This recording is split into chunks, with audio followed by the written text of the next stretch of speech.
Puffer whale है जिसकी कीमत $100 मिलियन है। इसे खाने के लिए आपको इसके शरीर के अंदर से जहर की थैली निकालनी होगी। एक गलत हरकत और पफर व्हेल की जहर की थैली फट जाएगी और वो बेकार हो जाएगी। इसके अलावा हर पफर व्हेल की जहर की थैली अलग अलग जगह पर होती है, इसलिए इसे निकालना बम को डिफ्यूज करने से भी ज्यादा मुश्किल है। पूरी दुनिया में 3 से भी कम लोग इसे सफलतापूर्वक निकाल सकते हैं। अगर आप पकड़ते समय ढक्कन खोलते हैं तो जहर की थैली तुरंत फट जाएगी। इस वजह से पफर व्हेल हर जगह खाने के शौकीनों के लिए एक पवित्र पफर व्हेल। 4 स्वर्गीय राजाओं में से 2 टूको और कोको ने मिलकर 10 पफर व्हेल पकड़ी। हर पफर व्हेल की कीमत लगभग $100 मिलियन है। इसलिए अगर वे सभी जहर की थैलियों को निकाल पाते तो उन्हें $10 बिलियन मिलते।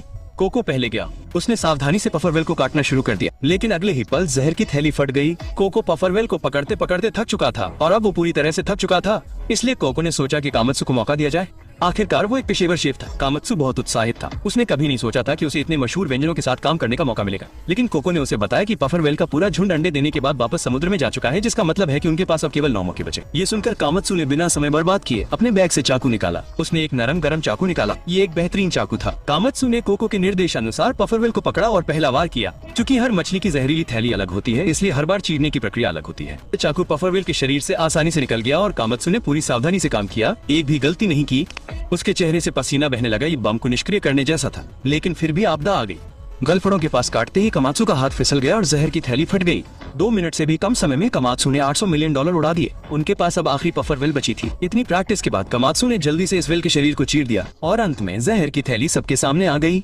एक एक करके जहर की ग्रंथियों को ध्यान से हटाने के बाद उसने जहर की थैली को बाहर निकाला। जैसे ही उसे हटाया गया, पफर व्हेल चमकीले सुनहरे रंग में बदल गई। कामात्सु ने आखिरकार कर दिखाया। वे तीनों उसे $1 बिलियन में बेच सकते थे, लेकिन उनका बेचने का कोई इरादा, वे उसे खुद खाने वाले थे। कामात्सु ने पफर व्हेल तैयार की। सुशिमी के तौर पर तोको ने अपने चॉपस्टिक से $200 मिलियन का एक टुकड़ा उठाया और अपने मुंह में डाल लिया।